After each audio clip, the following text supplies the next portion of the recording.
ഉപേക്ഷിച്ചതിനേക്കാൾ ശ്രേഷ്ഠമേറിയ സ്ഥലത്താ ദൈവം നമ്മെ കൊണ്ടുവന്നിരിക്കുന്നത്. അതാണ് ഇവരോട് പറയുന്നത് ഏറെ നല്ലത്, ഇതിലേറെ ശ്രേഷ്ഠൻ കർത്താവാകുന്ന യേശു ക്രിസ്തു. എപ്പോഴും പറയാനുണ്ട്, നിങ്ങൾക്ക് പറയാ ഓരോ അധ്യായത്തിൽ യേശു ശ്രേഷ്ഠനാണെന്ന് കൊണ്ട് തെളിയിച്ചു. അവിടുന്ന് ദൂതന്മാരെക്കാൾ ശ്രേഷ്ഠൻ യേശു ക്രിസ്തു, യേശു ക്രിസ്തു അപ്പോസ്തലന്മാരെക്കാൾ ശ്രേഷ്ഠൻ, യേശു ക്രിസ്തു മോശയേക്കാൾ ശ്രേഷ്ഠൻ, യേശു ക്രിസ്തു പുരോഹിതന്മാരെക്കാൾ ശ്രേഷ്ഠൻ, യേശു ക്രിസ്തു യോശുവയേക്കാൾ ശ്രേഷ്ഠൻ, യേശു ക്രിസ്തു ഹാബേലിനേക്കാൾ ശ്രേഷ്ഠൻ, യേശു ക്രിസ്തു ദൈവാലയത്തെക്കാൾ ശ്രേഷ്ഠൻ, യേശു ക്രിസ്തു മഹാപുരോഹിതനേക്കാൾ ശ്രേഷ്ഠൻ, യേശു ക്രിസ്തു മൽക്കീസദേക്കിനേക്കാൾ ശ്രേഷ്ഠൻ, യേശു ക്രിസ്തു അവൻ സ്വർഗത്തേക്കാൾ ശ്രേഷ്ഠൻ. ഇന്ന് രാത്രി ശ്രേഷ്ഠനാകുന്ന യോഗ്യനാകുന്ന നസറയനാകുന്ന യേശു ഇന്ന് രാത്രി നമ്മുടെ നടുവിലുണ്ട്. മാറത്ത് പൊൻകച്ച കെട്ടിയവനായി, ചുട്ടുപടിപ്പിച്ച വെള്ളോടിന് സദൃശമുള്ള പാദമുള്ളവനായി, 7 നക്ഷത്രം വലങ്കയിൽ പിടിച്ച് വിളക്കണ്ട നടുവിൽ നിലയങ്കി നടിച്ച് അവൻ ധരിച്ച് നടകൊള്ളുന്ന നസറായൻ ഇന്ന് രാത്രിയും ഇതിന് നടുവിൽ ഉലാവിക്കൊണ്ടിരിക്കുക. അനുഭവിക്കുന്ന ദൈവമക്കളെ ഓർത്ത് ഇന്ന് രാത്രി ദൈവത്തെ സ്തുതിക്കുന്നു.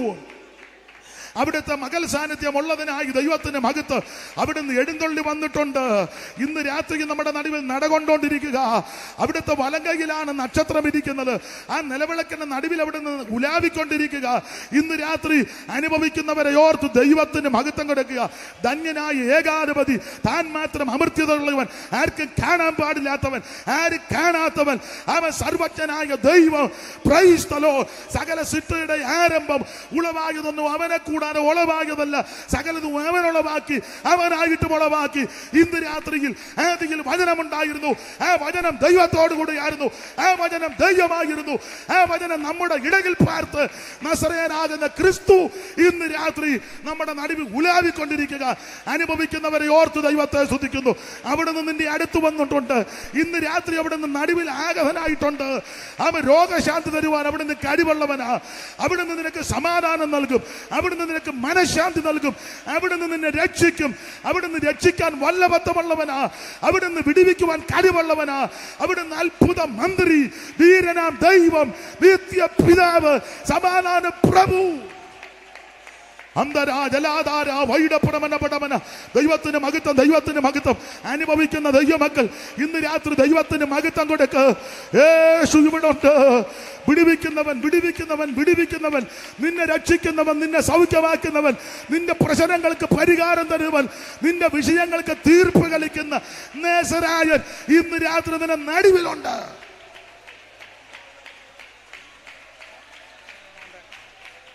Praise the Lord, praise the Lord, praise the Lord, praise the Lord.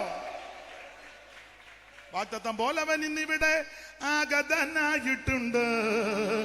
ആകൃത്യമൊക്കെയോ അനുതാപത്തോ ഏറ്റു പറയുവീ. വാഗ്ദത്തം പോലവൻ ഇന്നിവിടെ ആഗതനായിട്ടുണ്ട്. ആകൃത്യമൊക്കെ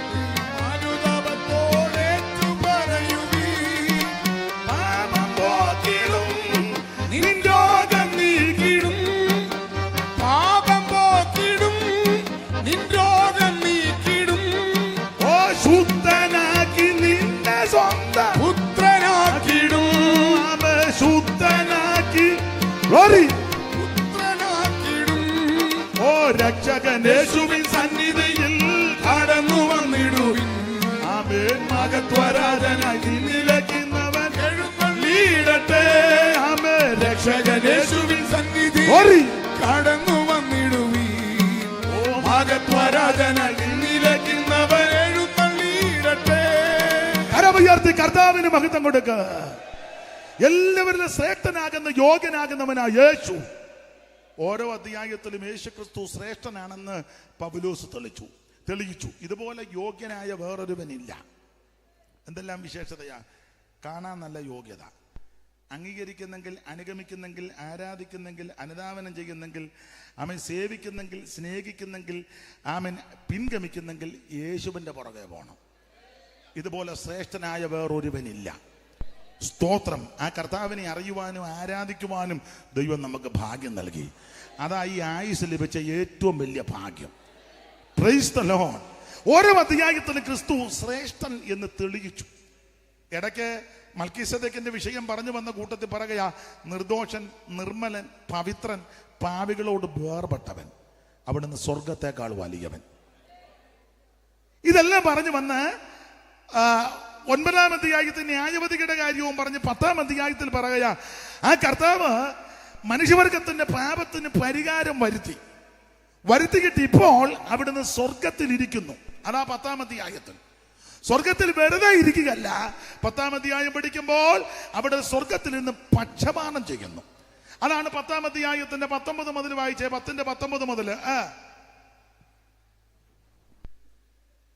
അതുകൊണ്ട് സഹോദരന്മാരെ യേശു തന്റെ ദേഹമെന്ന തിരശ്ശീലയ്ക്ക് നമുക്ക് പ്രതിഷ്ഠിച്ച ജീവനുള്ള പുതുവടിയായി തന്റെ രക്തത്താൽ വിശുദ്ധ മന്ദിരത്തിലേക്കുള്ള പ്രവേശനത്തിന് ധൈര്യവും ദൈവാലയത്തിന്മേലൊരു മഹാപുരോഹിതനും നമുക്കുള്ളത് കൊണ്ട് നാം ദുർമനസാക്ഷി നീങ്ങുമാന ഹൃദയങ്ങളിൽ തളിക്കപ്പെട്ടവരും ശുദ്ധവെള്ളത്താൽ ശരീരം കഴുകപ്പെട്ടവരുമായി വിശ്വാസത്തിന്റെ പൂർണ്ണ നിശ്ചയം കൊണ്ട് പരമാർത്ഥ ഹൃദയത്തോടെ അടുത്ത് ചെല്ലുക. അപ്പോൾ ഈ വാക്യത്തിൽ പല കാര്യങ്ങൾ അടങ്ങിയിട്ടുണ്ട്, എല്ലാം വിവരിക്കുന്നില്ല. ഒന്ന്, യേശു ദേഹമെന്ന തിരശ്ശീല ചിന്തി ഒരു പുത്തൻ വഴി നമുക്ക് ഒരുക്കി. പഴയ വഴി മെയിൻറ്റെയിൻ ചെയ്തോന്ന് വലിയത് പുത്തൻ വഴിയാ. ആ പഴയ പാരമ്പര്യം ഏതാ? ഇങ്ങനെ അഗരോന്റെ കയ്യിൽ നിന്ന് കിട്ടി അത് പിന്നെ ഉണ്ടല്ലോ, വിവരിക്കുന്നില്ല. ചൊല്ലും ചൊലുത്തും ഒക്കെ ഉണ്ട്. അത് എനിക്കത് അത്ര അറിയത്തില്ല, അല്ലെ ഞാൻ നല്ല ചൊല്ലി പിടിപ്പിച്ചേനും. സ്തോത്രം. അങ്ങനത്തെ വഴിയല്ല ഇത്. ഇതൊരു പുത്തൻ വഴിയാണ്.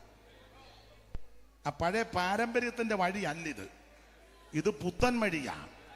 ഈ പുത്തൻ വഴി വെട്ടി തുറന്നത് കാശ് കൊടുത്ത് കിട്ടിയതല്ല, പിടിപ്പണം മാരിയിട്ട് കിട്ടിയതല്ല. ആമേൻ, സ്തോത്രം. ഭൗതിക വസ്തുക്കൾ കൊണ്ട് കൊടുത്ത് കിട്ടിയ വഴിയല്ലിത്. അങ്ങനെയൊക്കെ വഴി മേടിക്കുന്ന ആൾക്കാരുണ്ട്. കാശ് കൊടുത്തും കൈക്കൂലി കൊടുത്തും ഒക്കെ വഴി മേടിക്കുകയും വഴി ഉണ്ടാക്കുകയും പിന്നെ ഗുണ്ടായുസം കാണിച്ച് വഴി വെട്ടുന്നവരും ഉണ്ട്. അവൻ ഉറങ്ങി കിടന്നപ്പം കുറച്ച് പേര് അവൻ്റെ പുറകിടത്തിൽ കൂടെ കയറി വെട്ടി അങ്ങനെയൊക്കെ വഴി വെട്ടുന്ന ആൾക്കാരുണ്ട്. പക്ഷെ അതൊക്കെ ശരിയാണോ എന്ന് തന്നെ താൻ ചോദന ചെയ്യുക. ഈ വഴി അങ്ങനെ ഗുണ്ടായുസത്തിൽ തുറന്ന വഴിയല്ല, കാശ് കൊടുത്ത് പണം കൊടുത്ത് നേടിയ വഴിയല്ല, പാരമ്പര്യത്തിന്റെ വഴിയല്ല. ഈ വഴി പുത്തൻ വഴിയാ. ഈ പുത്തൻ വഴി എങ്ങനെ കിട്ടിയെന്ന് ചോദിച്ചാൽ യേശു ക്രിസ്തു തന്റെ ദേഹമെന്ന തിരശ്ശീല ചീന്തി നമുക്കൊരുക്കിയ ഒരു പുത്തൻ വഴിയാ. Praise the Lord. അവിടുത്തെ തിരുശരീരം നമുക്കായി ചീന്തി. പീലാത്തോസിന്റെ മോനെ കുഴപ്പമൊന്നുമില്ല, വേണ്ട, നിങ്ങൾ അവിടെ പോയിരിക്കുക, ഇതൊക്കെ ഇതിനകത്തുള്ളതാ, നിങ്ങൾ അവിടെ ഇരിക്കേ. നിങ്ങൾ അങ്ങോട്ട് പോകുമ്പോൾ അവരെല്ലാം അങ്ങോട്ട് ശ്രദ്ധിക്കും. പിന്നെ ഞാൻ അല്ലേ പരിചമുട്ട് കളിക്കാരും പള്ളി ഒന്നേ തുടങ്ങി വരേണ്ടി വരും. ഇപ്പൊ തന്നെ ഒരു പരുവത്തിനാ കൊണ്ടുവന്ന് വെച്ചേക്കുന്നത്. അപ്പൊ ശ്രദ്ധിക്കുക. ഞാനൊരു കാര്യം ദൈവമക്കളോട് പറയാം, എന്നെയും കൂടെ പ്രതിയാക്കി പറയാം. ഈ സുവിശേഷ വേല നമ്മളെ ഏൽപ്പിച്ച കാര്യമാണ്. പിണങ്ങരുത്. നല്ല കാര്യം നന്ദിയൊക്കെ പറയും. ഇതിനൊന്നും നന്ദി പറയേണ്ട കാര്യമൊന്നുമല്ല. പാട്ടുകാർക്ക് നന്ദി, അവർക്ക് കാശ് കൊടുക്കുന്നില്ലേ? ഇല്ലേ? പിന്നെ എന്നാ നന്ദി പറയാനാ? മൈക്ക് സെറ്റ് ജാക്സന് കാശ് തരുന്നില്ലേ? എന്നാ നന്ദി പറയാനാ? എനിക്കെന്നാ നന്ദി പറയാൻ? എന്നെ ഏൽപ്പിച്ചത് ഞാൻ കൃത്യമായിട്ട് ചെയ്യുന്നില്ലല്ലോ. അധ്യക്ഷൻ പുള്ളി ഇങ്ങോട്ടാ നന്ദി പറയണ്ട. ഒരു പണിയില്ലായിരുന്നപ്പോ എന്നെ പിടിച്ച് അധ്യക്ഷനായിട്ട്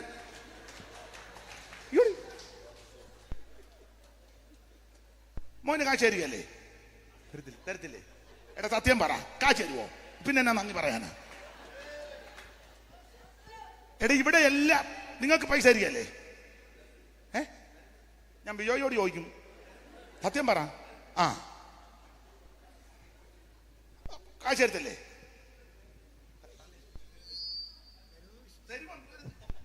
പുള്ളി തരും. തന്നില്ല എന്നോട് പറഞ്ഞാൽ മതി. പിന്നെ ചെയ്യേണ്ടത് നമ്മളെല്ലാം കൂടെ ദൈവത്തിന് നന്ദി പറ. ആമേൻ ജീസസ്. ഹല്ലേലൂയ. ആർക്കും നന്ദി വേണ്ടെന്നല്ല, ഇത് നമ്മളെ ഏൽപ്പിച്ച കാര്യമാണ്. അനീഷ് കാമാനത്തിന് അദ്ദേഹം ബഹുമാന പുരസ്കാരാ പറഞ്ഞ കേട്ടോ, തെറ്റിദ്ധരിക്കരുത്. ബഹുമാനത്തിൽ പറഞ്ഞതാ. എടാ എന്നെ വിളിച്ചത് ഞാനല്ലേ നന്ദി പറയണ്ടേ? ദൈവത്തിനും പുള്ളിക്കും. പുള്ളി കണ്ട നന്ദി എല്ലാം കൂടെ പറയുന്നത്. ഞങ്ങളെല്ലാം കൂടെ ദൈവത്തിന് നന്ദി പറഞ്ഞേച്ച് ഒക്കുന്നെങ്കിൽ നിങ്ങൾക്കാ നന്ദി പറയണ്ടേ? ഈ ഇതെല്ലായിട്ട് ചുമ്മാ അവിടെ പരിക്കാത്തിരുന്ന് തന്നെ കിടകിട വെച്ചോണ്ടിരിക്കുകയായിരുന്നു. ഞാൻ ഈ വേറെ പുസ്തകമായിട്ട് കുടുംബത്തിരുന്ന് വായിച്ചു, ഉൽപ്പത്തി മുതൽ വെളിപ്പാട് വായിച്ചു, വെളിപ്പാടിന്ന് പുറകോട്ട് വായിച്ചു. അന്നേരം എന്നെ നിങ്ങളല്ലേ വിളിച്ചേ? ഞാൻ ദൈവത്തിന് നന്ദി പറഞ്ഞു വെച്ച് നിങ്ങൾ കൂടെ ഞാനാ പറയണ്ടേ? നമ്മളെല്ലാം ദൈവത്തിന് നന്ദി പറ. Amen, Jesus. ദൈവം നിനക്ക് ആയുസ് തന്നു, ദൈവം നിനക്ക് ആരോഗ്യം നൽകി, Hallelujah. ദൈവം നിനക്ക് ബലം നൽകി, ദൈവം നിനക്ക്. Hallelujah. എല്ലാവരും ദൈവത്തിന് നന്ദി പറ. Hallelujah. എല്ലാവരും ദൈവത്തിന് മഹത്വം കൊടുക്ക. അവിടുന്ന് പുകഴ്ചയ്ക്കും മഹത്വത്തിന് സ്തോത്രത്തിന് സ്തുതിക്ക് യോഗ്യൻ അവിടുന്ന് മാത്രമാ. തന്റെ മഹത്വമൊന്നും ദൈവമാർക്കും വിട്ടുകൊടുക്കത്തില്ല. അവിടുന്ന് മാത്രമാണ് മഹത്വത്തിന് യോഗ്യൻ, അവിടുന്ന് മാത്രമാ പുകഴ്ചയ്ക്ക് യോഗ്യൻ. Yes. Amen. Praise the Lord. മറ്റുള്ളവരോട് നന്ദി ഉണ്ടാകരുതെന്നോ നന്ദി കേട് കാണിക്കണമെന്നല്ല പറഞ്ഞത്. നമ്മളെല്ലാം ദൈവത്തിന് നന്ദി പറ. ദൈവം നമുക്ക് ആയുസ് നൽകി, ദൈവം നമുക്ക് ആരോഗ്യം നൽകി, ദൈവം നമുക്ക് ബലം നൽകി, ദൈവം നമുക്ക് അവസരം നൽകി, ദൈവം നമുക്ക് സാവകാശം ഒരുക്കി. ദൈവത്തിന് നന്ദി അർപ്പിക്കുക. Amen. ചേർന്ന് പാട്. നന്ദി കൊണ്ടെൻ്റെയുള്ള നീറയുന്നു തന്നെ അമോടെ സ്തുതി പാടിടുന്നേ ദേവാ സന്ന അമോടെ സ്തുതി പാടിടുന്നേ നന്ദി കൊണ്ടൻ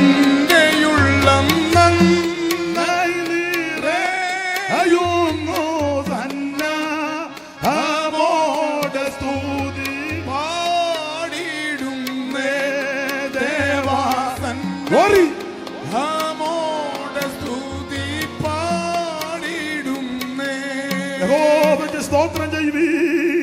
അവൻ നല്ലവനല്ലോ, അവന്റെ ദയ എന്നേക്കുമുള്ളത്. നമ്മുടെ താക്ഷികൾ നമ്മെ ഓർത്തവൻ, അവൻ നല്ലവനല്ലോ, അവന്റെ ദയ എന്നേക്കുമുള്ളത്. സകല ജഡത്തിനും ആഹാരം നൽകുന്നവൻ അവിടുന്ന് നല്ലവനല്ലോ, അവിടുത്തെ ദയ എന്നേക്കുമുള്ളത്. ദൈവത്തിന് സ്തോത്രം ചെയ്യുവീ. Praise the Lord. അതുകൊണ്ട് നിങ്ങൾ ഇണങ്ങിയാലും പിണങ്ങിയാലും ആരെന്തോ പറഞ്ഞാലും ഞാനൊരു കാര്യം പറയാ, ഇതൊക്കെ നമ്മളെ ഏൽപ്പിച്ച കാര്യമാണ്. പാടാനും പ്രാർത്ഥിക്കാനും ഒക്കുന്ന പോലെ ഈ അറിയാവുന്ന കൃപയ്ക്കനുസരിച്ച് പ്രസംഗിക്കാനും ശുശ്രൂഷ ചെയ്യാനും ദൈവം ഏൽപ്പിച്ചതെല്ലാം കൃത്യമായിട്ട് നമ്മൾ ചെയ്യുന്നില്ല. നന്ദിയല്ല, നമ്മൾ കുറ്റക്കാരാ. കുഷ്ഠരോഗി പറഞ്ഞ പോലെ സദ്വർത്തമാനമാണ്. നമ്മളെല്ലാം മിണ്ടാതിരിക്കുക, കുറ്റം വരും. ഓടി നടന്ന് യേശുവിനെ പറ്റി പറഞ്ഞോണം. അവസരം കിട്ടിയാൽ കർത്താവിനെ വെളിപ്പെടുത്തിക്കോണം. നമ്മളെല്ലാം കുറ്റക്കാര്. സദ്വർത്തമാന ദിവസമാ, ഇനി അധികം നാളില്ല. അതുകൊണ്ട് അവസരം കിട്ടുമ്പോഴല്ല യേശുവിനെ വെളിപ്പെടുത്ത്, യേശുവിനെ പറ്റി പറ, യേശുവിനെ പറ്റി വെളിപ്പെടുത്തി കൊടുക്ക്. ഞാൻ നിങ്ങൾ കുറ്റക്കാരാ. Praise the Lord. ആരോടും പറയാൻ പറ്റുന്നത് സുവിശേഷമുള്ളൂ, എവിടെയും പറയാൻ പറ്റുന്ന സുവിശേഷമുള്ളൂ.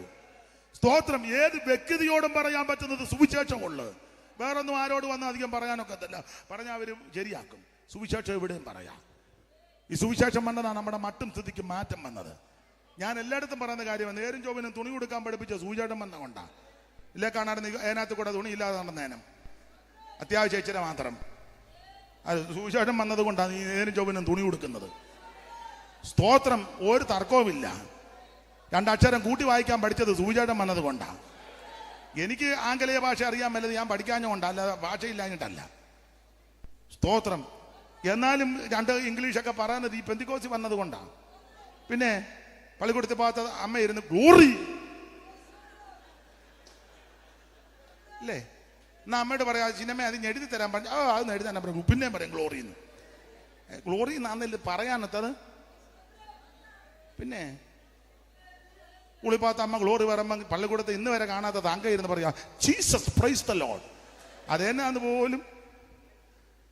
എന്നാ സ്പെല്ലിങ് ചെയ്ത് തരാൻ. എന്നാ സ്പെല്ലിങ് ആട്ടെ, പിള്ളേരുടെ ഭാഷ പറഞ്ഞ ഒക്കെ കീച്ചുന്നത് ഈ പെന്തിക്കോസി വന്നത് കൊണ്ടാണ്. ഈ കൃപയെ വന്നതാണ് നിന്റെ ഭാഗ്യം. സ്തോത്രം. സ്തോത്രം. ഈ മാർഗത്ത് വന്നതാണ് നിന്റെ ഭാഗ്യം. രണ്ടക്ഷരം പഠിക്കാനിടയായത് പെന്തിക്കോസി വന്നത് കൊണ്ടാണ്. ഈ സുവിശേഷം വന്നത് കൊണ്ടാ. നേരും ചൊവ്വനും വസ്ത്രം ധരിക്കുന്നത് സുവിശേഷം വന്നത് കൊണ്ടാ. വഴിയിൽ കൂടെ അന്തസ്സായി പോകുന്നത് സുവിശേഷം വന്നത് കൊണ്ടാ. പേരൊന്നും പറയുന്നില്ല. പഴയ ആൾക്കാർക്കും ചരിത്രം അറിയാം. പണ്ട് ഒരാൾ ഈഴവ കുടുംബത്തിലൊരു ധനാഢ്യനായ മനുഷ്യനുണ്ടായിരുന്നു, ഹരിപ്പാട്ടുകാരനാ. അദ്ദേഹത്തിന് കാറുണ്ടായിരുന്നു. പക്ഷേ മുതലാളി ആ കാറയിൽ ഇരിക്കും. പക്ഷേ ഓടിക്കുന്ന ആള് ജാതിയിൽ അന്നത്തെ കാലത്ത് കാലം വെച്ച ജാതിയിൽ അല്പം കൂടെ ഈ മുതലാളിയെക്കാലം ഉയർന്ന ജാതിയാണ്. അതുകൊണ്ട് അമ്പലത്തിൻ്റെ അവിടെ വരുമ്പോൾ മുതലാളി കാറിൽ നിന്നിറങ്ങി കണ്ടം വഴി നടക്കും. അണ്ട് പറയാം പിള്ളാച്ച കാറുമായിട്ട് അമ്പലത്തിൻ്റെ സൈഡിൽ കൂടെ, പിള്ളാച്ചന് കാറുമായിട്ട് അമ്പലത്തിൻ്റെ സൈഡിൽ കൂടെ പോകാം. മുതലാളി അതിൽ അങ്ങനെ അമ്പലത്തിൻ്റെ അടി കൂടെ ചെന്ന ഏത് മുതലാളിയാണെന്നും ഏതാളാണെന്നും ചരിത്രം അറിയാവുന്നവർക്കറിയാം. സ്തോത്രം. ഇപ്പോഴോ അമ്പലത്തിൻ്റെ സൈഡേയും പോകാം, പള്ളിയുടെ സൈഡേയും പോകാം, മോസ്കിൻ്റെ സൈഡേയും പോകാം. കാറ് ആരും നിന്നെ കൊച്ചം ചെയ്യത്തില്ല. എന്തിനാണ് അതിനകത്ത് വഴി കാറേ പോകുന്ന പറഞ്ഞാൽ, ഇന്നെങ്ങാനും കൊച്ചുങ്ങളോട് പറഞ്ഞാൽ കാറ് നിന്റെ പുറത്തോട്ട് കയറ്റും കൊച്ചുങ്ങൾ. ഒന്നാമതെ കൊച്ചുങ്ങൾ ഒരുമാതിരി പിമ്പിരിയായിട്ട് നടക്കുക. മനസ്സിലായോ? അപ്പൊ ഏത് റോഡിൽ കൂടെയും നിയമം അനുസരിച്ച് ഏത് വണ്ടിയിൽ ആർക്കും പോകാം. ഇപ്പോൾ പണ്ടതൊക്കത്തില്ല. അതിന് മാറ്റം വരുത്തിയത് സുവിശേഷം വന്നതുകൊണ്ടാണ്. ഇതിനെ ഉയർത്ത്, ഇത് നിന്നെ ഉയർത്തും. ഇത് ചെന്നിടത്തെല്ലാം വെട്ടം വന്നിട്ടുണ്ട്, ഇതിൽ ചെന്നിടത്തെല്ലാം വെളിച്ചം പ്രകാശിച്ചു, ഇത് ചെന്നിടത്തെല്ലാം അനുഗ്രഹമാണെന്ന്. അതുകൊണ്ട് എവിടെയും പറയാൻ കൊള്ളാവുന്നത് സുവിശേഷമാണ്. നമുക്ക് മുമ്പോട്ട് ഓടിച്ചു പോകാം. ദൈവത്തിന് സ്തോത്രം. അപ്പോൾ ഇവര് ആരംഭ സമയത്ത് തീഷ്ണതയോടെ നിന്നു. ഇവർക്ക് ക്ഷീണം വന്നപ്പോൾ പറഞ്ഞു, നിങ്ങൾ വിട്ടു പോകുന്നതിനേക്കാൾ ശ്രേഷ്ഠമാ വന്നു കയറിയ സ്ഥലം. യേശു ക്രിസ്തുവാണ് സകലത്തിലും ശ്രേഷ്ഠൻ. 10-ാം അധ്യായത്തിൽ പറയുക, ഒരു പുത്തൻ വഴി നമുക്ക് വേണ്ടി ഒരുക്കി. ആ വഴി ഒരുക്കിയത് കാശ് കൊടുത്തോ ഗുണ്ടായിസം കാണിച്ചൊരുക്കിയ വഴിയല്ല. യേശു ക്രിസ്തു തന്റെ ദേഹമെന്ന തിരശീല ചിന്തി നമുക്കൊരുക്കിയ ഒരു പുത്തൻ വഴി. പീലാത്തോസിന്റെ കൽത്തളം മുതൽ കാൽവറി മേട് വരെ കുരിശുമരം ചുമന്ന് വീണും വേച്ചും വിറച്ചും ചാട്ടവാറിന്റെ ഘോരമായ പ്രകരമേറ്റ് കഠോര ഹൃദയന്മാരാകുന്ന റോമൻ പടയാളികൾ ദാക്ഷിണ്യം കൂടാതെ അവിടുത്തെ തിരുശരീരത്തിൽ ചാട്ട കൊണ്ട് അടിച്ച് ചാട്ടം പറിക്കുമ്പോൾ മാംസം പറഞ്ഞ് ഇറുന്ന് ആ അസ്ഥികൾ തെളിഞ്ഞു വരികയാ. പ്രവചന കുന്നിക്കേറി പ്രവാചകൻ പ്രവചനാത്മാവി പറഞ്ഞു, സങ്കീർത്തനക്കാരൻ പ്രവചനാത്മാവി പാടി, അവിടുത്തെ മുതുക് ഉടവയാല് പോലെ നീളത്ത് കീറി. അങ്ങനെ കീറിയാണ് ഈ പുത്തൻ വഴി തുറന്നു തന്നിരിക്കുന്നത്. അതുകൊണ്ട് ധൈര്യത്തോടെ ഇന്ന് രാത്രി അടുത്തു വാ. നിനക്ക് വേണ്ടി ഒരു വഴി തുറന്നിട്ടുണ്ട്. നിനക്ക് വേണ്ടി ഒരു പുത്തൻ വഴി ഒരുക്കി വെച്ചിട്ടുണ്ട്. അറച്ചു നിൽക്കാതെ, മടിച്ചു നിൽക്കാതെ, അകന്നു നിൽക്കാതെ, അനാവശ്യം പറയാതെ ഇന്ന് രാത്രി വിശ്വാസത്തോടെ അടുത്തു വാ. ദൈവം നിനക്കൊരു വഴി ഒരുക്കി. അത് ദേഹമെന്ന തിരശീല ചിന്തി ഒരു പുത്തൻ വഴി ഒരുക്കിയിരിക്കുകയാണ്. ഈ പുത്തൻ വഴി ഒരുക്കി അവിടുന്ന് മരിച്ചു, അടക്കപ്പെട്ടു. തിരുവെടുത്ത് പറഞ്ഞതുപോലെ 3-ാം ദിവസം ഉയർത്ത് തന്റെ അരിമ ശിഷ്യന്മാർക്കെല്ലാം പ്രത്യക്ഷപ്പെട്ട് അവിടുന്ന് സ്വർഗത്തിലേക്ക് പോയി. ഇപ്പോൾ സ്വർഗത്തിൽ എനിക്കും നിങ്ങൾക്കും വേണ്ടി അവിടുന്ന് പക്ഷപാതം ചെയ്യുകയാണ്. പക്ഷപാതം എന്ന് പറഞ്ഞാൽ എന്റെ നിങ്ങളുടെയും പക്ഷം പിടിച്ച് അവിടുന്ന് നമുക്ക് വേണ്ടി വാദിക്കുന്നു. അതെന്തിനാ വാദിക്കുന്നത് ചോദിച്ചാൽ, എനിക്ക് നിങ്ങൾക്ക് എതിരെ വാദിക്കുന്ന ഒരുത്തനുണ്ട്. അത് വെളിപ്പാടുകാരന്റെ കാര്യം ഭാഷയെ പറഞ്ഞാൽ അപവാദി എന്ന പിശാച്. എനിക്ക് നിങ്ങൾക്കുമെതിരെ അപവാദങ്ങൾ നിരത്തുമ്പോൾ യേശു എനിക്കും നിങ്ങൾക്ക് വേണ്ടി പക്ഷപാതം ചെയ്യും. ഇന്ന് രാത്രി നിനക്ക് വേണ്ടി വാദിക്കുവാനും നിനക്ക് വേണ്ടി പക്ഷം പിടിക്കാൻ ആരുമില്ലെന്നോർത്ത് നീ പതറണ്ട. ഒരുവൻ നിനക്ക് വേണ്ടി വാദിക്കുന്നവനുണ്ട്, ഒരുവൻ നിനക്ക് വേണ്ടി പക്ഷപാതം ചെയ്യുന്നുണ്ട്. അത് സർവജ്ഞനായ യേശു ക്രിസ്തു. ഇവിടെ എല്ലാവരും നിനക്ക് വിരോധമായി ആക്ഷേപങ്ങളും അപമാനങ്ങളും ഒക്കെ പറഞ്ഞ് നിന്നെ തേജോവധം ചെയ്യുമ്പോൾ തളർന്നു പോകരുത്, ക്ഷീണിക്കരുത്, മടുക്കരുത്, കുഴഞ്ഞു പോകരുത്. നീ മുട്ടേലിരിക്കണം. മുട്ടേലിരുന്ന് പ്രാർത്ഥിക്കുമ്പോൾ നിനക്ക് വേണ്ടി പക്ഷപാതം ചെയ്യുന്ന ഒരുവൻ സ്വർഗത്തിലുണ്ട്. ഞാനൊരു കാര്യം അനുഭവത്തിൽ നിന്ന് പറയാം. എന്തെല്ലാം തന്ത്രങ്ങളും ഗൂഢപ്രയോഗങ്ങൾ മെനഞ്ഞാലും മറുപടി പറയാനും പോകണ്ട, എതിർക്കാനും പോകണ്ട, ഉടക്കുണ്ടാക്കാനും പോകണ്ട, കേസിനും പോകണ്ട, കോടതിയിലും പോകണ്ട. ഒറ്റ ആയുധം മുട്ടയിലിരിക്കണം.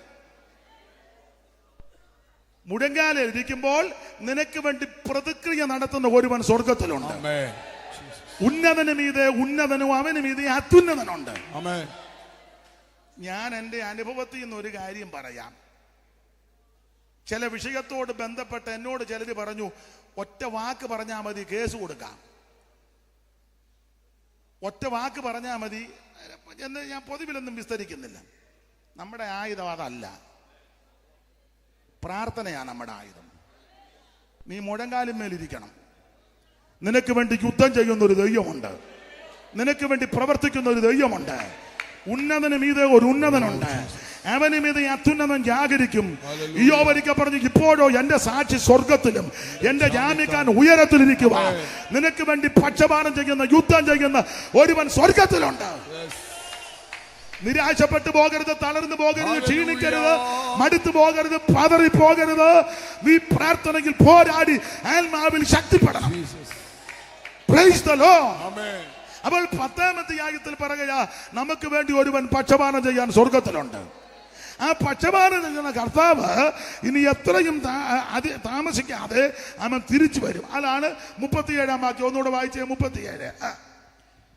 ഇനി എത്രയും അല്പകാലം കഴിഞ്ഞിട്ട് ഇനി വരുവാനുള്ളവൻ വരും, ഒന്നുകൂടെ വായിച്ചോ 37. ഇനിയും എത്രയും അല്പകാലം കഴിഞ്ഞിട്ട്, ഇനി എത്രയും അല്പകാലം കഴിഞ്ഞിട്ട് വരുവാനുള്ളവൻ വരും. ഞാൻ ഓർപ്പിച്ചല്ലോ, ഇപ്പോൾ യേശു പക്ഷപാതം ചെയ്യുന്നു.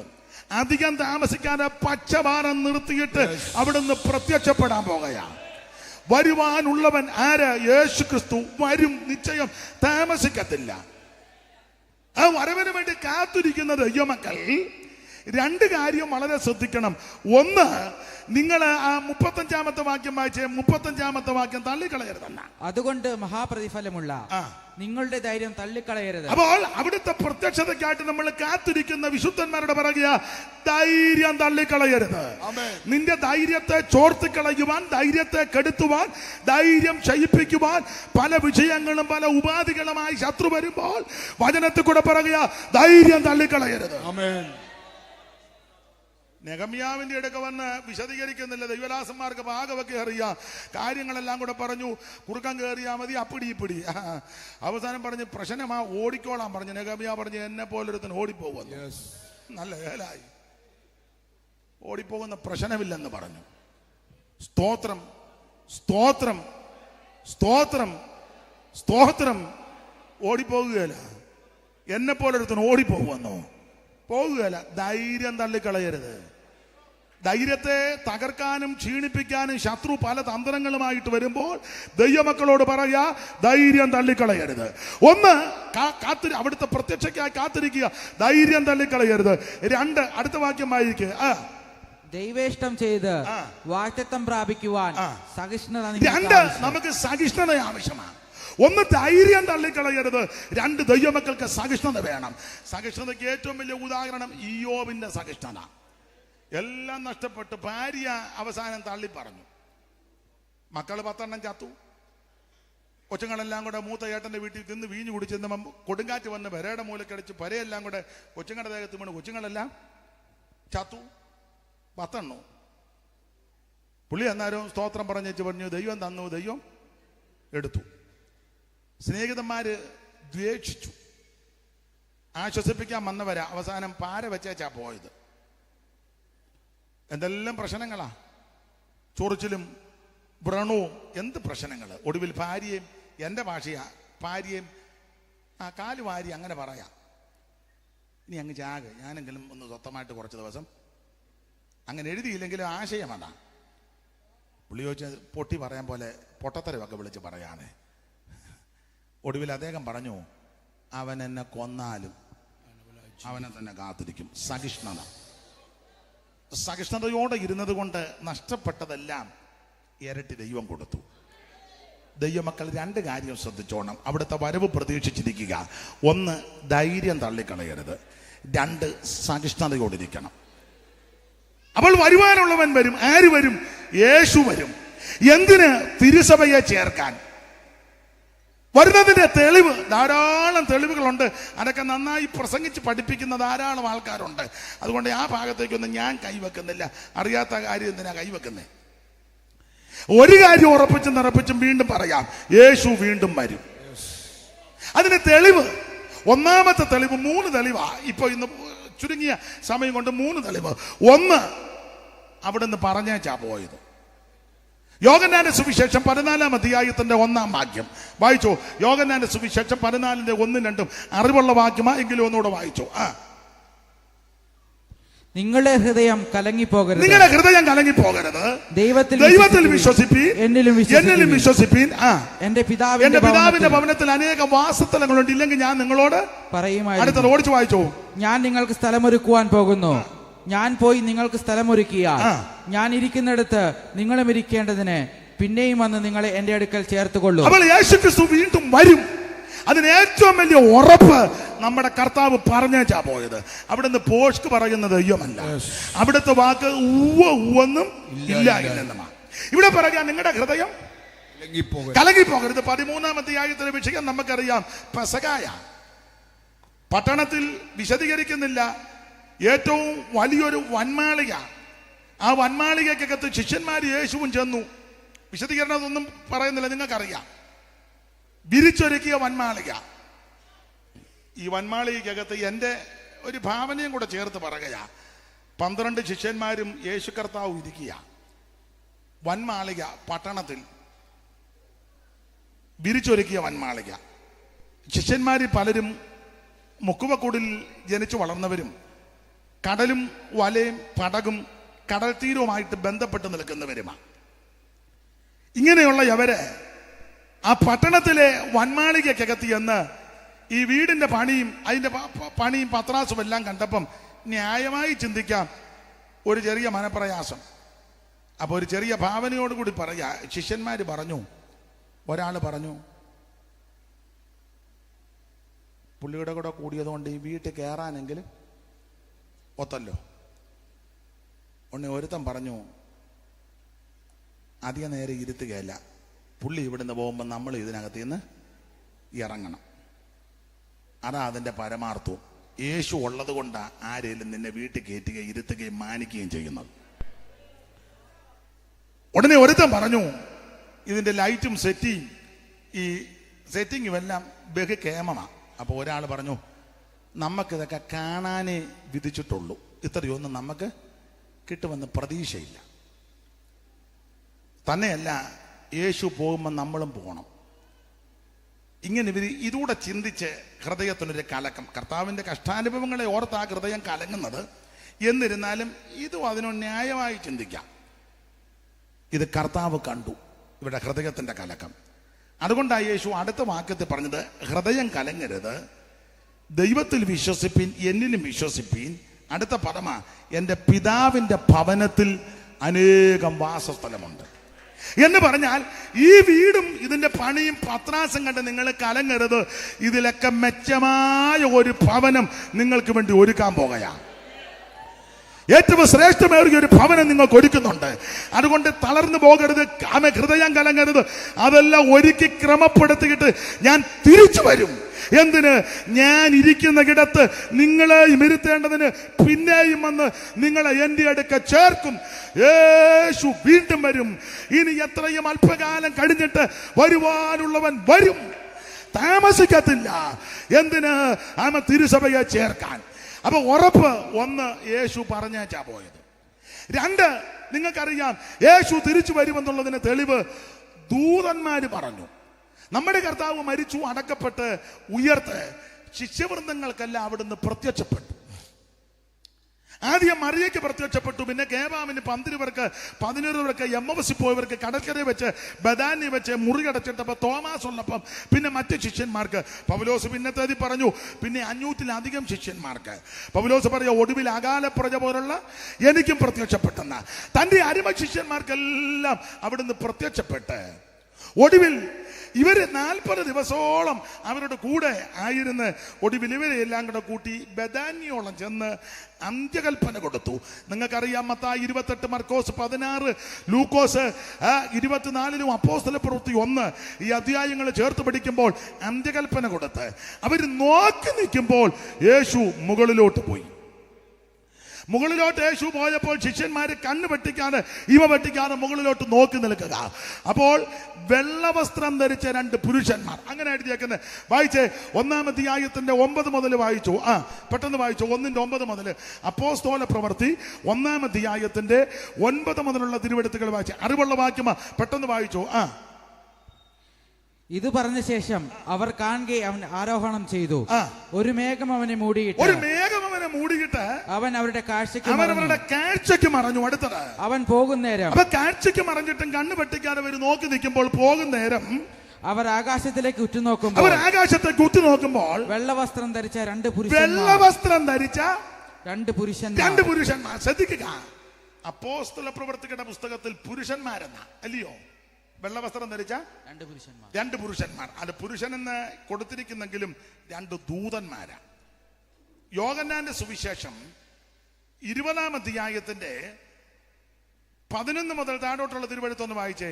എന്നാൽ മറിയ കല്ലറയ്ക്കൽ പുറത്തു കരഞ്ഞുകൊണ്ട് നിന്നു. കരയുന്നതിനിടയിൽ അവൾ കല്ലറയിൽ കുനിഞ്ഞു നോക്കി. യേശുവിന്റെ ശരീരം കിടന്നിരുന്ന ഇടത്ത് വെള്ളവസ്ത്രം ധരിച്ച 2 ദൂതന്മാർ, ഒരുത്തൻ വെള്ളവസ്ത്രം ധരിച്ച 2 ദൂതന്മാർ. അപ്പൊ അവിടെ ദൂതന്മാരെന്നാ. അപ്പൊ ഈ 2 പേര് 2 ദൂതന്മാരാ. എടുത്തൊരു കാര്യം പറയാം. എന്തോ വസ്ത്രമാ? വെള്ളവസ്ത്രം. അപ്പം വെള്ളവസ്ത്രത്തിന് പ്രത്യേകതയുണ്ട്. പിന്നെ ഞാനിപ്പോ ആ ഭാഗത്തേക്ക് പോകുന്നില്ല. സ്തോത്രം. ഞാന് ദൈവമക്കളോട്, പെന്തിക്കോസുകാരോട് പറയും, കുറഞ്ഞ പക്ഷം സഭായോഗത്തിന് വരുമ്പോഴെങ്കിലും ബാക്കി നിങ്ങൾ പറ.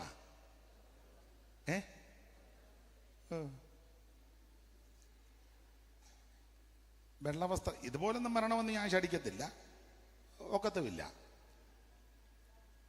എന്നാലും കെ.എബ്രഹാം പറഞ്ഞതുപോലെ എല്ലാരും വെള്ള വരണം. അതാ നല്ലത്. വെള്ളവസ്ത്രം. അതിന് വേദപുസ്തകം നിങ്ങൾ മൊത്തം പഠിച്ചോ. വെള്ളവസ്ത്രത്തിന് വിശേഷതയുണ്ട്. അവിടുന്ന് പ്രാർത്ഥിക്കുന്ന സമയത്ത് ഭൂമിയിൽ ഒരലക്കുകാരനും അലക്കി വെളുപ്പിക്കാൻ പറ്റാത്തതുപോലെ വെള്ളവസ്ത്രം, വെണ്മ. ഈ വെണ്മയൊന്നും അല്ല. അവിടുത്തെ പറ്റി വെളിപ്പാട് പുസ്തകത്തിൽ വായിക്കുമ്പോൾ തലമുടി ഡൈ ചെയ്തെന്നല്ല. എങ്ങനെ?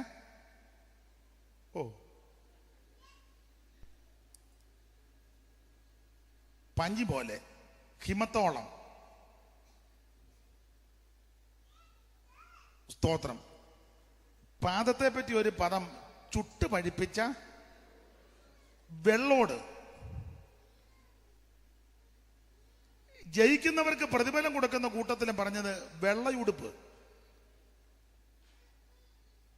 പിന്നെയും വെളിപ്പാട് പുസ്തകത്തിൽ എണ്ണിക്കൂടാത്ത പുരുഷാരം ചോദിച്ചു, ഈ വെള്ള നിലയെങ്കിൽ ധരിച്ച് അവര് വെള്ള. മഹത്വപ്രത്യക്ഷത 19:11 വെള്ള കുതിരപ്പുറത്ത്, വിശുദ്ധന്മാരെല്ലാം കൂടെ വെള്ള കുതിരപ്പുറത്ത്, മൊത്തം വെള്ള. നിങ്ങൾ ഈ വേദപുസ്തകം മൊത്തം പഠിച്ചേ. സ്തോത്രം. ഇന്ന് വന്നവരുടെ കാര്യമല്ല പറയുന്നത്. കുറഞ്ഞ പക്ഷം സഭായോഗത്തിന് വരുമ്പോഴെങ്കിലും അതാ യോഗ്യതയും. ഇപ്പം ചിലര് ഈ സഭായോഗത്തിന് പാടാൻ വരുമ്പോ തന്നെ കറുത്ത ടീഷർട്ട് ഇട്ടോണ്ടാ വരുന്നത് ചിലര്. അപ്പൊ അത് പറഞ്ഞൊരു തർക്കമൊന്നും വേണ്ട. ഒരു ശുശ്രൂഷയ്ക്ക് നിൽക്കുമ്പം അതാ കുറച്ചുകൂടെ യോഗ്യത. വസ്ത്രത്തിന് വിശേഷതയുണ്ട്. സഭയുടെ കാര്യങ്ങളെല്ലാം പറയുമ്പോൾ വെള്ള വസ്ത്രത്തിനാ പ്രാധാന്യം. ഏത് സഭ ക്രിസ്തുവിന്റെ മണവാട്ടിയാ. എതിർ ക്രിസ്തുവിന്റെ മണവാട്ടിയുണ്ട്. ആ മണവാട്ടിയുടെ വസ്ത്രം അച്ചായൻ പറഞ്ഞ് ഉറക്കെ പറ.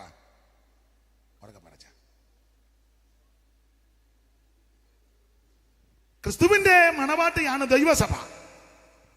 ആ മണവാട്ടിക്ക് വെള്ളവസ്ത്രമാ കുറച്ചുകൂടെ ഭൂഷണം. എതിർ ക്രിസ്തുവിന്റെ മണവാട്ടിയുണ്ട്. ആരാ?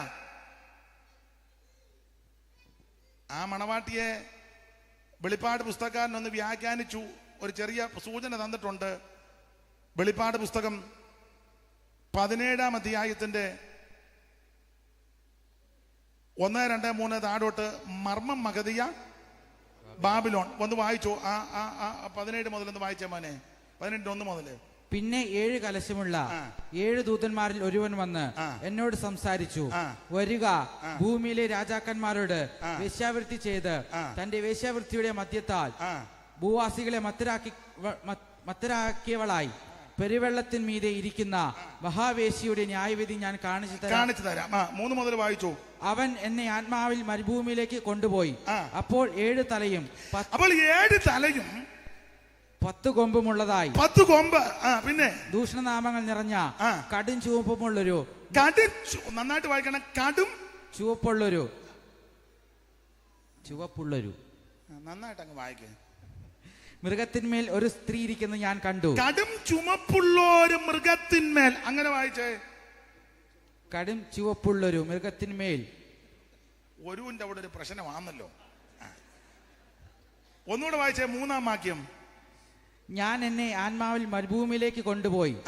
അപ്പോൾ 7 തലയും 10 കൊമ്പും ഉള്ളതായി ഒരു ദൂഷണനാമങ്ങൾ നിറഞ്ഞ കടും ചുവപ്പുള്ളൊരു മൃഗത്തിന്മേൽ ഒരു സ്ത്രീ ഇരിക്കുന്നത് ഞാൻ കണ്ടു. പാസ്റ്റർ ഒന്നും അല്ലല്ലോ. പിന്നെ കുഴപ്പമില്ല, എന്നാലും സഹായിക്കുന്നല്ലോ. ദൈവം അനുഗ്രഹിക്കട്ടെ.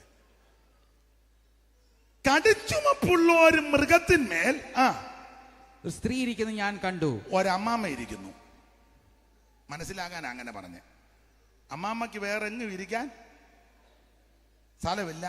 തള്ള മൃഗത്തിന്റെ പുറത്ത് കയറിയിരിക്കുക. വായിരുമാനെ. ആ സ്ത്രീ, അമ്മാമ്മയുടെ പ്രകൃതി ധൂമ്രവർണ്ണവും കടും ചുവപ്പ് നിറഞ്ഞ ഉള്ള വസ്ത്രം ധരിച്ച. അപ്പം കടും ചുവപ്പ് നിറഞ്ഞുള്ള ഒരു വസ്ത്രം ധരിച്ച് പൊന്ന് രത്നവും മുത്തും അണിഞ്ഞവളായി തന്റെ വേശ്യാവൃത്തിയുടെ. എങ്ങനുണ്ട്?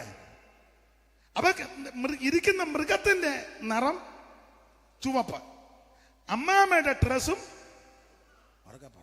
ചുവപ്പ്. എന്നെ അമ്മാമ്മയുടെ കാര്യം പറഞ്ഞപ്പോ എതിര് നന്നായിട്ട് പറ. ചുവപ്പ്.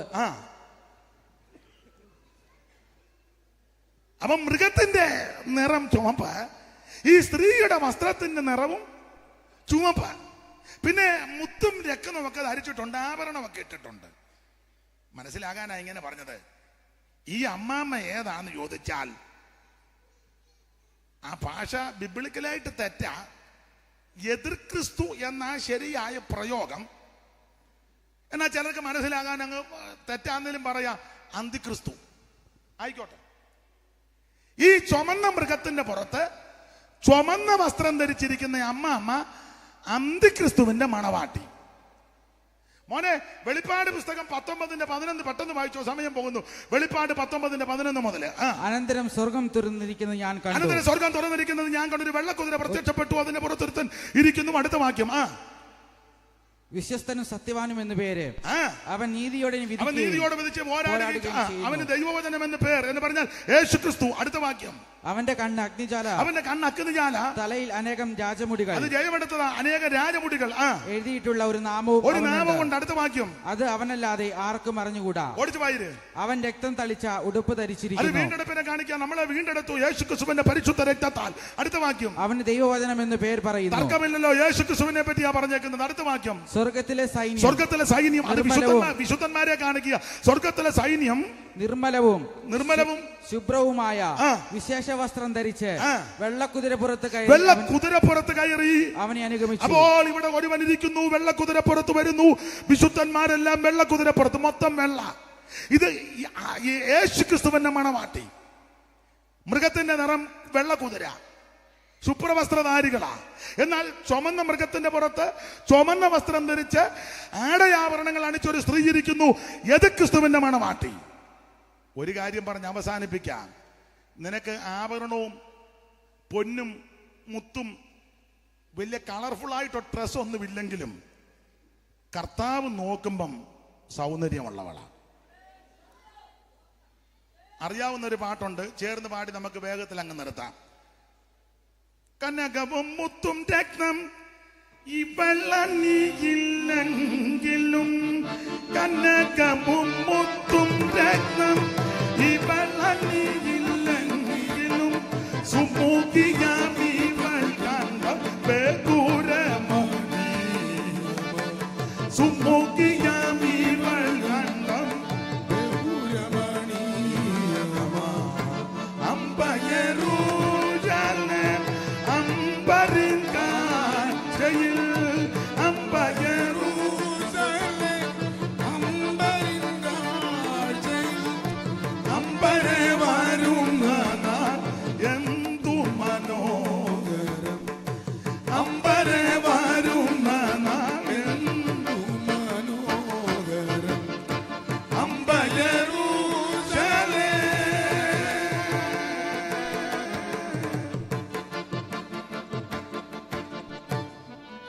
ശ്രദ്ധിക്കുക. ഇത് യേശുക്രിസ്തുവിന്റെ മണവാട്ടി. ഓടിച്ചവസാനിപ്പിക്ക. വെള്ളവസ്ത്രം ധരിച്ച 2 പുരുഷന്മാർ ഇവരോട് പറയുക, ആകാശം എന്ന് പറയുക, എലീൽ ആ പുരുഷന്മാരെ, നിങ്ങൾ എന്തിന് ആകാശത്തോട്ട് നോക്കി നിൽക്കുന്നു? നിങ്ങളെ വിട്ട് സ്വർഗാരോഹണം ചെയ്ത ഈ യേശു. അതെന്നാ ഈ യേശു എന്ന് പറയാൻ കാര്യം? 2 കൊരിന്ത്യർ 11:4 വേറൊരു യേശുവിനെ ആയിട്ട് ആൾക്കാർ വരും. തെറ്റിപ്പോകരുത്. വേറൊരു ആത്മാവ്, വേറൊരു യേശു, വേറൊരു സുവിശേഷം. അതുകൊണ്ട് ആൾക്കാർ വരും, തെറ്റരുത്. ഈ യേശു പോയതുപോലെ തിരിച്ചു വരും. യേശു വരും, ഉറപ്പാ. ഒന്ന് അവിടുന്ന് പറഞ്ഞേച്ചു പോയി. 2 ദൂതന്മാര് വന്ന് പറഞ്ഞു പോയതുപോലെ തിരിച്ചു വരും. അവിടുത്തെ തിരുജനന സമയത്ത് ഒരു ദൂതനാ വന്ന് പറഞ്ഞത്, മറിയോട് നീ ഗർഭവതിയായ ഒരു കുഞ്ഞിനെ പ്രസവിക്കും. അച്ചട്ടായിട്ട് നടന്നു. അവിടുന്ന് പോയപ്പോൾ 2 ദൂതനാ പറഞ്ഞത് പോയതുപോലെ തിരിച്ചു വരുമെന്ന്. ഒരു ദൂതൻ പറഞ്ഞ കാര്യം നടന്നെങ്കിൽ 2 ദൂതൻ പറഞ്ഞ കാര്യം ഉറപ്പായിട്ട് നടക്കും. ഞാൻ എൻ്റെ വാക്ക് ഇവിടെ നിർത്തുകയാ. യേശു വീണ്ടും വരും. എന്തിന്? തിരുസഭയെ ചേർക്കാൻ. ഏതാ തിരുസഭ? രക്ഷിക്കപ്പെട്ടവരുടെ കൂട്ടം. രക്ഷിക്കപ്പെട്ട മാത്രം പോരാ, വെള്ളത്തിൽ മുങ്ങി സ്നാനപ്പെടണം. പിതാവിൻ്റെയും പുത്രൻ്റെയും പരിശുദ്ധാത്മാവിൻ്റെ നാമത്തിൽ അവൻ ആത്മസ്നാനം പ്രാപിക്കണം. വേർപാട് പാലിക്കണം. വിശുദ്ധ ജീവിതം നയിച്ച് ദൈവത്തോടും മനുഷ്യരോടും കുറ്റമറ്റ മനസ്സാക്ഷിയോടെ ജീവിച്ച് തിരുമേശയെടുത്ത് കൂട്ടായ്മ ആചരിച്ച് പ്രാർത്ഥന കഴിച്ച് ആത്മാവിൽ പോരാടി കർത്താവിന്റെ വരവനായി കാത്തിരിക്കുന്ന വിശുദ്ധന്മാരെ ചേർക്കാൻ യേശു വീണ്ടും വരും. ഒരു കാര്യം കൂടെ കേൾക്കുന്നവരോട് പറയട്ടെ, നരകമുണ്ട്, സ്വർഗമുണ്ട്. നരകത്തിൽ പോകരുത്. ചാകാത്ത പുഴുവും കെടാത്ത തീയുമുണ്ട്. അവൻ പുതപ്പും അവൻ ഉടുപ്പും പുതപ്പും കിടക്കയെല്ലാം കൃമിയും പുഴുവുമാ. അതിനകത്ത് ചെന്ന് പെടരുത്. കരച്ചിലും പല്ലുകടിയും മുറവിളിയുമാ. അതിനകത്ത് ചെന്ന് പെട്ടുപോകരുത്. നിത്യതയിലെത്തണം. അതിന് 5 പൈസ മുടക്കണ്ട, അര കാശ് മുടക്കണ്ട, അര മൈൽ എണ്ണ കൊടുക്കണ്ട, തിരി കൊടുക്കണ്ട, മെഴുകുതിരി കൊടുക്കണ്ട, വെടി വേണ്ട, കതിന വേണ്ട, വെടിക്കുറ്റി വേണ്ട, ധൂപക്കുറ്റി വേണ്ട, കാശ് വേണ്ട, പുത്തം വേണ്ട, പണം വേണ്ട, പിടിപ്പണം വേണ്ട, കുരിശ് വേണ്ട, കൊന്ത വേണ്ട, മാല വേണ്ട, കുന്തം വേണ്ട, ഒന്നും വേണ്ട. നിന്റെ ഹൃദയം യേശുവിന് കൊടുക്ക. ഞാൻ ഇന്ന കുടുംബത്തിൽ ജനിച്ചതാ, രക്ഷിക്കപ്പെടത്തില്ല. നീ യേശുവിനെ രക്ഷിതാവായി സ്വീകരിക്കണം. മറ്റൊരുത്തലിനും രക്ഷയില്ല. ഇന്ന് രാത്രി ഒരു കാര്യം ഉറപ്പിച്ചും തറപ്പിച്ചും പറയട്ടെ, ഇനി എത്രയും അല്പകാലം കഴിഞ്ഞിട്ട് വരുവാനുള്ളവൻ വരും. യേശു വരും. എന്തിന്? തിരുസഭയെ ചേർക്കാം. നമുക്ക് നമ്മുടെ കർത്താവിന്റെ വരുവനായിട്ടൊന്നില്ല. എല്ലാവരും ദൈവസന്നിധി സമർപ്പിച്ചാട്ടെ. ഒരിക്കൽ കൂടി എന്നെ സമർപ്പിച്ച് പ്രാർത്ഥിക്കുക. യേശുവേ, ഇന്ന് രാത്രി എന്റെ ഉള്ളത്തിൽ വരണം. യേശുവേ, സ്നാനപ്പെടുവാൻ എന്നെ സമർപ്പിക്കുന്നു. യേശുവേ, നിന്റെ ആത്മാവിന്റെ ശക്തി എന്റെ മേൽ പകരണം. യേശുവേ, വേർപാട് പാലിച്ച് ജീവിക്കുവാൻ എന്നെ സമർപ്പിക്കുന്നു. യേശുവേ, അവിടുത്തെ വരവിനായി എന്നെ ഒരുക്കണമേ. യേശുവേ, ഞാൻ കൈവിടപ്പെടാൻ അനുവദിക്കരുത്. ഇന്ന് രാത്രി ആര് പ്രാർത്ഥിക്കും അവരെ ഇന്ന് രാത്രി യേശു രക്ഷിക്കും. രക്ഷിപ്പാൻ കഴിവുള്ള നാസറായി ഇന്ന് രാത്രി നമ്മുടെ നടുവിലുണ്ട്. എല്ലാവരും അല്പസമയം ദൈവത്തെ സ്തുതിച്ചാട്ടെ. അല്പസമയങ്ങൾ എല്ലാവരും കർത്താവിന് മഹത്വം കൊടുക്കുക. Hallelujah, hallelujah. ദൈവത്തിന് മഹത്വം, ദൈവത്തിന് മഹത്വം. ആരും മൗനമായിരിക്കാതെ അല്പ മിനിറ്റുകൾ മുൻപോട്ട് പോയെന്നറിയാം. ദൈവത്തിന് മഹത്വം കൊടുത്താട്ടെ. ദൈവത്തിന് മഹത്വം കൊടുക്കുക. ഇന്ന് രാത്രി സ്തുതികൾക്കും സ്തോത്രത്തിനും ബഹുമാനത്തിനും പുകഴ്ചയ്ക്കും യോഗ്യനായ യേശു നമ്മുടെ നടുവിലുണ്ട്. എല്ലാവരും അല്പസമയം ദൈവത്തെ സ്തുതിക്കുക.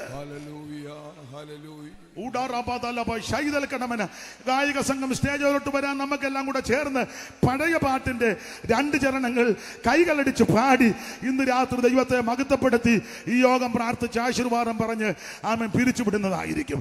എല്ലാവരുടെ ചേർന്ന പഴയ പാട്ടിന്റെ 2 വരികൾ നമുക്ക് ചേർന്ന് പാടി ദൈവത്തെ മഹത്വപ്പെടുത്താം. നിങ്ങൾ ഇരുന്നോണ്ട് കൈ അടിച്ചാൽ മതി. എഴുന്നേക്കാൻ പറഞ്ഞാൽ ചിലപ്പം എല്ലാവരും എഴുന്നേറ്റ് അങ്ങ് വെളിയിലോട്ട് പോയാൽ എന്നെ അടുക്കും. അപ്പൊ അതുകൊണ്ട് ഇരുന്നോണ്ട് പാടിയാൽ മതി. ഒടുവിൽ എഴുന്നേൽപ്പിക്കാം. അല്ല, അത്യാവശ്യം ആർക്കെങ്കിലും പോകണമെങ്കിൽ അവർക്ക് പോവുകയും ചെയ്യാം. ഒന്നും ഞാൻ പറയത്തില്ല. ഇന്നാളൊരാൾ പറഞ്ഞു, എടാ യോഗത്തിന് എഴുന്നേറ്റ് ഇടയ്ക്ക് പോകാനൊക്കത്തില്ല, അയാൾ ബോധമുള്ളവനല്ല, എന്തേലും വിളിച്ച് പറഞ്ഞാൽ നാണക്കേടാ, അതുകൊണ്ട് അങ്ങ് ഇരുന്ന് പോകാൻ. അങ്ങനെ ആരും ഇരിക്കണ്ട. അത്യാവശ്യമുള്ള ആരെങ്കിലും പോകേണ്ടവർക്ക് പോകാം. അല്ലാത്തവർക്ക് ഇരുന്ന് 2 ശീല് പാട്ട് പാടി നമുക്ക് ദൈവത്തെ ഒന്ന് മഹത്വപ്പെടുത്താം. പഴയ പാട്ടാ, വിദ്വാൻ കുട്ടിച്ചന്റെ പാട്ടാ. 2 ശീല്. കരുണ നിറഞ്ഞ കണ്ണുള്ളോനവൻ തൻ ജനത്തിൻ കരച്ചിൽ കരളലിഞ്ഞു കേൾക്കുള്ളോ. കരുണ നിറഞ്ഞ എന്റെ കൂടെ കർത്തദാസന്മാർ പോലെ കരളലിഞ്ഞു കേൾക്കും കാതുള്ളോ. ലോകപാപ ചുമടിനെ ശിരസ്സു കൊണ്ടു ചുമന്നൊഴിപ്പാൻ കുരിശെടുത്തു കർത്തദാസന്മാരെന്ന് പറഞ്ഞു സ്തുതിപ്പിൻ സ്തുതി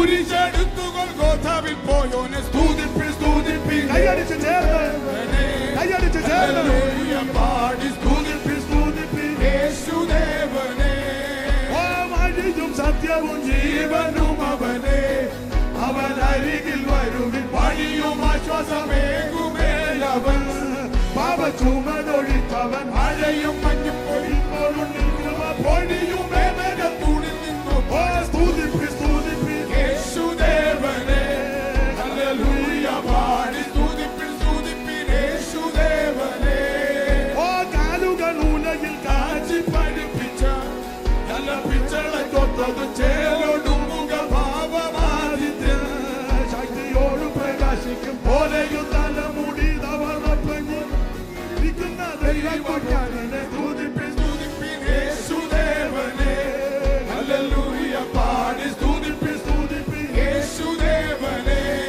ഓ സ്തുതിപ്പിൻ ലോകത്തിൽ പാപത്തെ നീക്കുവാൻ അധിപനായി വന്ന ദൈവകുഞ്ഞാനെ സ്തുതിപ്പിൻ സ്തുതിപ്പിൻ യേശുദേവനെ ഹല്ലേലൂയ പാടി സ്തുതിപ്പിൻ യേശുദേവനെ ഓ സ്തുതിപ്പി സ്തുതിപ്പി യേശുദേവനെ ഹല്ലേലൂയ പാടി സ്തുതിപ്പിൻ യേശുദേവനെ ഓ സ്തുതിപ്പി സ്തുതിപ്പി യേശുദേവനെ ഹല്ലേലൂയ പാടി സ്തുതിപ്പിൻ സ്തുതിപ്പിൻ യേശുദേവനെ നമ്മുടെ കരമുയർത്തി ഹല്ലേലൂയ പാടാം ഒരിക്കൽ കൂടി ഹല്ലേലൂയ പാടാം എല്ലാവർക്കും എഴുന്നേറ്റ് നിൽക്കാം അവൻ രണ്ട് ശീലൂടെ പാടി നമുക്ക് ഇന്ന് രാത്രി പിരിയാം എന്ന് കാണാം ഇനി എന്നോ കാണാം എന്റെ രക്ഷ നായകനെ എന്നോ ചേർന്ന് പാട് ഓ എന്നോ കാണാം ഇനി എന്നോ